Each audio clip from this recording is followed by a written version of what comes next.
the Athletic Football Show.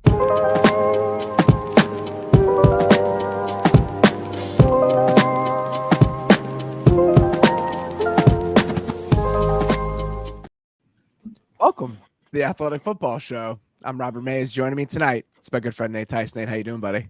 I'm doing great. Sometimes football is easy as have one guy throw it to the other guy and have that guy run with the ball and score. Like sometimes football can be really easy. Just imagine that. But I'm doing well. How are you doing? Chicago Bears. I'm so tired. The last DJ Moore touchdown, like the moment that ball got released. Oh, it looked bad. And I saw the corner breaking on it. And I was like, I can't do this. I just cannot do this anymore. I am exhausted, just emotionally exhausted. What a strange night. The Bears are up 20. That was like a perfect cut in a movie, like just as he throws it, like, and then they do the flashback from there, like everything leading up to that point, because that's exactly what that felt like. Bears are up 27-3 at halftime. Okay. Not sure how to react. Not sure what to do with that information and everything washing over me. Somehow it felt like at some point in the fourth quarter, they were going to blow that game. Ron Rivera decides to kick a field goal down 16, 4th and 3 from inside the 10-yard line. Still, multiple chances after that they still probably could have gotten back into it. The Bears continue to be atrocious on third down. DJ Moore is incredible. Justin Fields had some really nice moments. Where do we even want to start with this? I don't know. You had a nice stat about the Bears defense though on third down. What was that? Oh my God. Yeah, because that really was what got the Washington back in the game. It was like it was like a 3rd and 10, a 3rd and 12 or something, and they converted those, and that's what kept them in the game. But what was the stat? I'm sorry. They are at one point during the fourth quarter, they were giving up, allowing teams to convert on 58.5% of their third downs. So last year they were dead last in the league. The Bears were at 49%. So that just lets you know how bad it's been over the course of this season. Yeah. Like Josh Allen and the Bills have been up above, like I think it was the Bills and the Chiefs last year were above 50% for a long time. So we talked about it on our preview show today. Dallas is leading the league at 51.9%. Nice. So, and the Bears are giving up 58.5%. So just a little bit of context for how bad they've been on third down this year. Sam Howell dropped back, for anyone that's curious, dropped back 60 times tonight. Washington had 6 design runs. What a ratio. Mike Leach would be very proud. That was just chucking it. But I mean, I get it because of the game script, but it was stark when how many throws were just happening over and over and over. Every type of throw too, good and bad. It was he's quite the quarterback to watch, that Sam Howell. Bears got 5 sacks today. They came into the game with 2 on the entire season. Nice. I'm petitioning that sacks against Sam Howell should only count for half. When we're figuring out the stats by the end of the year, the ones against him should be divided by 2. The same as for Justin Fields last year. Not taking any shots because I've lived this very same life. But it's the Archie Manning. It's the Archie Manning conversion. There should be a multiplier or a conversion when we're talking about Sam Howell. Let's talk about career Randall Cunningham and Archie Manning. Those stats they're inflated. That was the juiced era. I'll talk about my concerns about the defense later, but let's first talk about some of the promising flashes from the offense. The first quarter and the first half overall. Beautiful. Oh my God. I mean, everything about it was beautiful. The first big completion to DJ Moore, it's a 3-by-1. The Washington's playing quarters, I think. It really just leaves a one-on-one on the back. Yeah, they knew it too. Really just leaves a one-on-one on the backside. Yeah. He fakes like he's running the over, takes it back out. Great ball, wide open, huge completion. The touchdown is gorgeous. They're an empty. They run a slot fade. It's a cover 2 beater. The safety doesn't get wide enough. It's a great call against that situation. So you're watching this happen, and there's nothing fluky about it. It's the right play calls. You have a star receiver or a very good receiver doing what you brought him in to do. The quarterback is playing on time, showing off the arm that we know he has. And to me, it feels like a continuation of most of what happened last week. Obviously, the collapse took up so much oxygen last week, but Justin Fields played really well for a huge chunk of that game. Now you're trying to untangle how much of that is the Broncos defense, how much of that is him taking steps forward. So then you have the first half, you're like, all right, this looks great. Like clearly he is taking a step. The offensive line feels like they had settled in. This is a group that when you watch them in the first couple of games of the year, they're all over the place because they hadn't practiced together. Nate Davis had barely practiced at right guard. Lucas Patrick was playing center because Cody Whitehair had broken his hand, and then Tevin Jenkins got hurt, so he had to move over. Larry Borum comes in for Braxton Jones after he gets hurt and goes on IR. So they're totally disjointed. On the first couple drives, they're passing off stunts. Yeah. It feels like they had known each other for more than the 10 minutes before the game started, which was a change of pace. Yeah. So I'm like, all right, I don't even know what to do with all this because this looks fantastic. Eventually, it cools down. Washington's defensive line takes over a little bit. Chase Young goes away with Borum on the left side. Understandable. So I'm not entirely sure about how to untangle all of this. Part of me just doesn't want to think about anything beyond how I feel in this moment.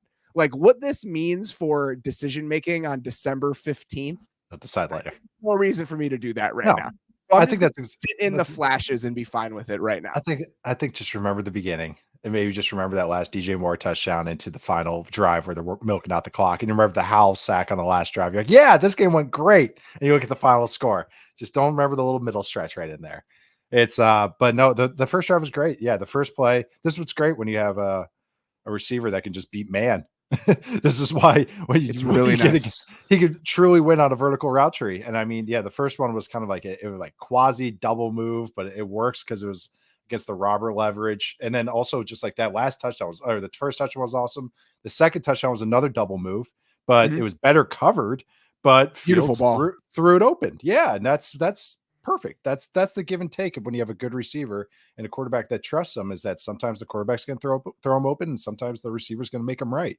And so it's really cool to see that element. And I agree with you. The offensive line they looked so cohesive. And I talk about this whole preview show we had today was so much talk about hat on a hat, the Cardinals offense and how surprising it's been. And that's what this Bears offense was like. Whoa, it wasn't just 3-4 yard gains. It was like true, like first downs, like just moving the sticks, not even getting to third down. So that it was promising. It really was. There's been some flashes of that. And it just seems like the last couple of weeks, it's like, what does it tell you about Claypool? But it's like, but seriously, they've got rid of all that noise and they're just like, that group is so much better. We've talked about this.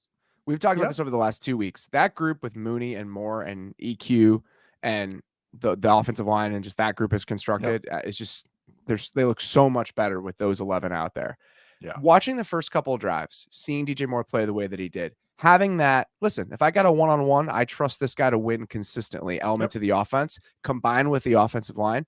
This is what it was supposed to look like. Yeah. This was the entire plan. You go make a move for him as part of that trade. You draft Darnell Wright in the top 10, who has uneven moments in pass protection. I mean, he gave up a sack to Montez Sweat on the first drive of the game. He's a rookie. He's been his first 5 games. He's played just fine. I love his mentality in the run game. He cleared out a dude on a screen today. They ran a fake toss, quarterback counter bash back to the left side. He absolutely ruined the DB on his way to continue moving down the field. Poor Mato Forbes. Had a rough day. Rough day for him.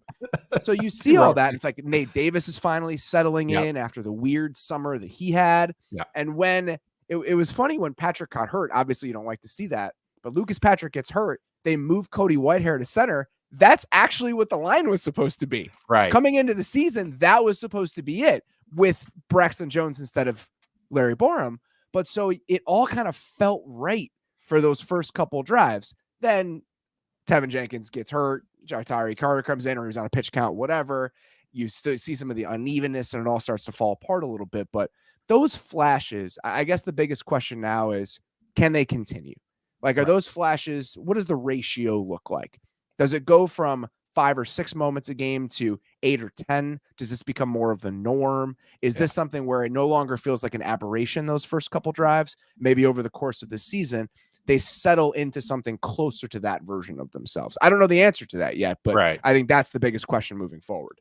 I think what's promising is now they're putting together for several drives, and it's not just like, oh my God, we got a first down. Oh my God, the little Giants, they gained a yard. Like, it's not that anymore. And I'll tell you what, it no longer feels surprising. Right. It doesn't. It's like, oh, explosive plays through the air. And it's like, it wasn't on a 2nd and 14 where we got lucky, I think too, and this speaks to how Fields was playing. Of course, you're going to see all the throws. I think his sack avoidance was really good tonight. And that's something that he's really improved on, some of those small decisions. Just also because he's so big and athletic, it's really cool to see him getting dragged down and get rid of the ball. So rather it being 2nd and 16 or 3rd and 14 because we just lost those yards on first or second down, it's a 0-yard game. It's nothing. So it's like it's a non-play. So I think those those are starting to add up. There's a lot of those just good little moments that I thought he had tonight. And even on the 3 sacks he took tonight, it was only for 9 yards. These aren't these catastrophic, again, falling backwards. He's stepping up in the pocket. So we're seeing some of those small boosts like that are finally coming to fruition. And again, sometimes it helps having a dude just win a 50-50 ball. And those are going to go the other way sometimes. Those are going to get batted down. Those are going to go get picked, but you're giving yourself a chance now. And that's the big thing. And that's the promising thing. There's going to be inconsistencies. This team's so young. They have so many holes on the roster, but it's nice to have flashes of sustained drives, explosive drives, and efficient drives. And that's what it's all about. Such a strange second half. They lose all of their running backs. Rashawn Johnson goes out with a concussion. Travis Homer has a hamstring injury. And then Khalil Herbert, credit to him, tries to tough it out after getting his leg bent back and then just clearly doesn't have it. So now you're playing with your fullback who's had 3 career carries is now your main running back. So I don't want to put too much stock in, again, some of the unevenness in the second half, but I think you're right. I mean, it's just being able to kind of create that consistent offense and have it feel a little bit less hard is certainly promising. And we'll see if they can string a few more of these together. The defense is still very troubling. Oh yeah. I mean, and they're so banged up. I mean, they're just so banged up. No Eddie Jackson, no Jalen Johnson, no Kyler Gordon. You got multiple rookies in there. And so it's not like panic mode where I just want to crush them for how bad the defense looks in these stretches. I will say that the pass rush is pretty non-existent for too often, like way too often, way too much of the time. They just cannot consistently generate any sort of movement. And we probably knew that with the personnel they had coming into the season, but it still is frustrating to watch when you're trying to get a stop in the second half in some of these games and you just can't do anything without blitzing. And even when you bring extra pressure, it doesn't seem to work either. Just leaving guys wide open. It's just that the defense is just really, really disheartening most of the time based on the personnel that they have. Sam Howell got sacked 5 times and 60 dropbacks. So that's less than 10%. That is at least 5% of a lower difference than his average so far this season.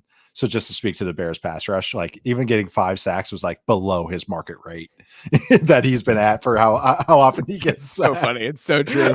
it's an actual true statement right there. But I think too is that you see some of the it's funny when you just watch a defense, like over time, the kind of talent wins out and like the better players are making plays. And then you see Terry McLaurin drawing the flags, or you see Logan Thomas getting a first down on 3rd and long. And it's like, oh yeah, the Bears have like 3rd string nickels in there, like just bouncing off these like former 1st round picks and these star players. And I know Logan Thomas isn't a star or anything, but he's much better than backup DBs and stuff like that. So that's the thing, is just that over time, the talent's going to win out, but credit to the Bears for jumping all over them. I mean, they really did. They came, that first 15 plays for both sides of the ball was just a total Bears whitewash. Like they just were dominant, like controlling the whole game. Andrew Billings also deserves a shout out for how much he controlled the first couple drives of the game. He had multiple splash plays. He's been pretty good for them in the middle of that defense, but overall a lot of work to do. Speaking of a lot of work to do, where are we about Washington after that game? I don't know. I don't know either. What are they? I really don't know. Are they good? I have no idea. Are they bad? I have no idea. What is their vision?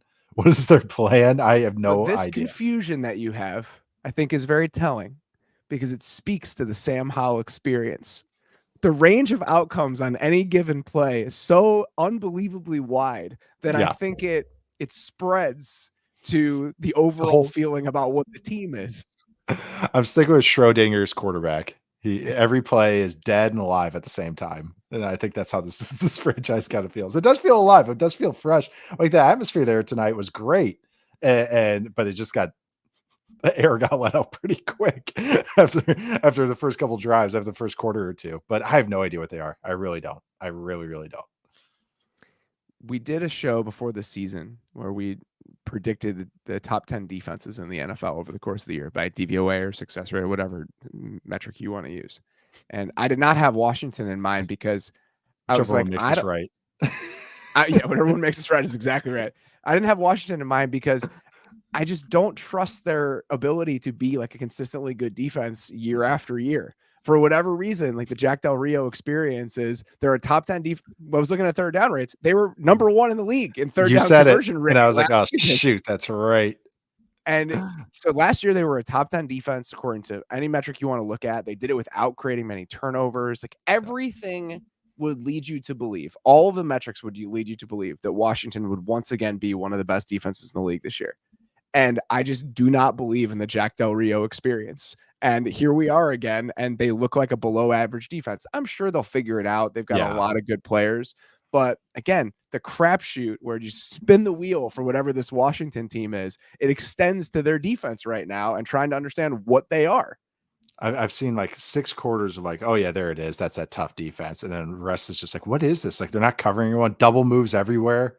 I'm telling you, Emmanuel Forbes had a pretty good half against the Broncos. And then just the last 8 quarters has just had a rough go of the NFL going against a couple of these receivers he's gone against. There's a baseball player, and I can't think of a pitcher, but he used to be, there's like a whole quirk about his stats that he would alternate every year. Like he would have a good year and then a bad year. And it happened for like 8-10 years.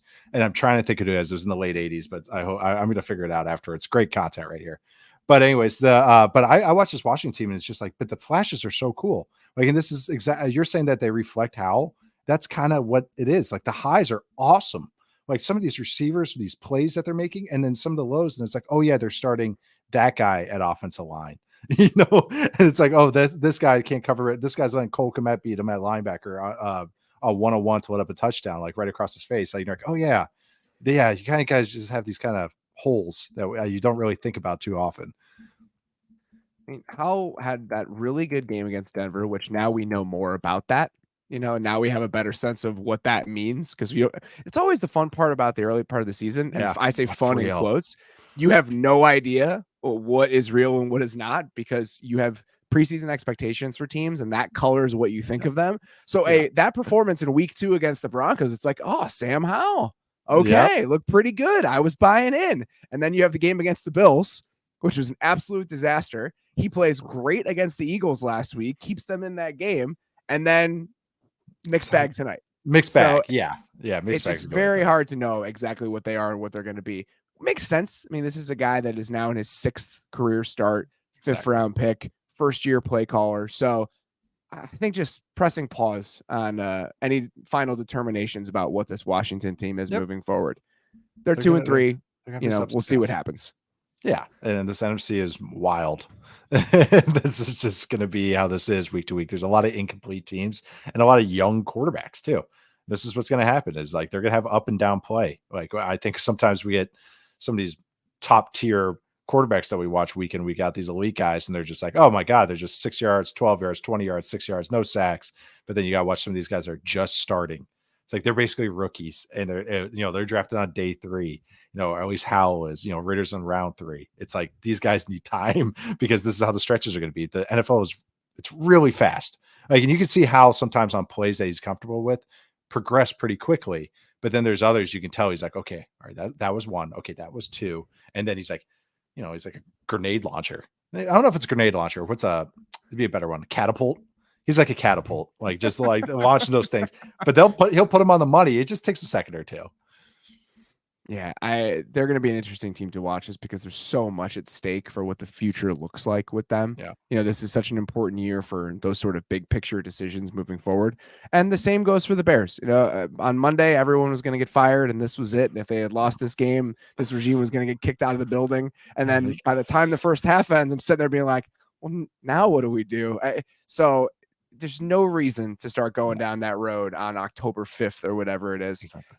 The last thing I will say about this, I am thrilled that I love when the Bears play in primetime, especially on Thursday night, because it means I don't have to watch on Sunday.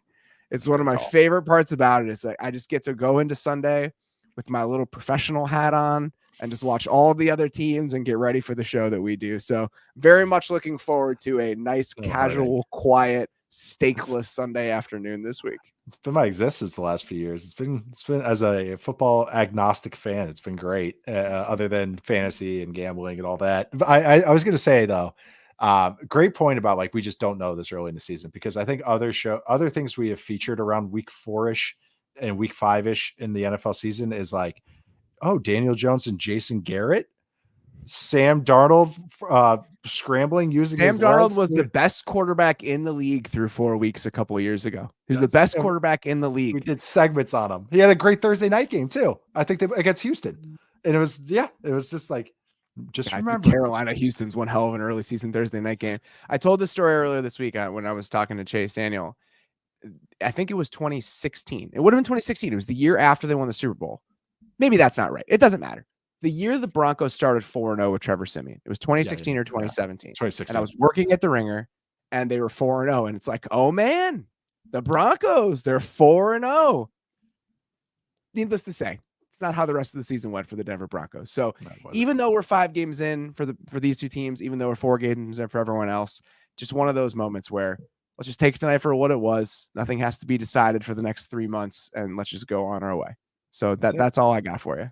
Enjoy your game-free weekend. I was gonna, not game-free, but fandom-free weekend, I think is a good way to put it. Fandom-free. Maybe watch some preseason hockey. Get your number 1 pick going. It's like, did you tweet earlier tonight? Chicago sports are back, baby. Connor Bedard, Justin Fields. It's all happening. It's all happening all at once. It's the youth movement in Chicago right now. But no, it was a very, very entertaining game because it was a tale of 2 halves, and it's actually fun to see some quarterbacks going ballistic for a couple drives. I think that's always entertaining on Thursday night, no matter what the final score is. One of those moments, like Billy Madison, watching DJ Moore tonight, it's like, man, I'm glad they called that guy. That's my main takeaway from tonight. All right, that is all we got. Sincerely appreciate you guys listening. If you have not, please go check out our Week 5 preview in the Athletic Football Show feed. Because I'm very good at this and I know what the people want. Our Week 5 preview that involves a game between the Dallas Cowboys and the San Francisco 49ers started with 20 minutes of conversation about the Houston Texans and the Arizona Cardinals so far this season. So if that interests you, that is available to you in your podcast feed. We will be back on Sunday night right here, recapping all things Week 5. Until then, sincerely appreciate you guys listening. Enjoy your weekends. We'll talk to you soon.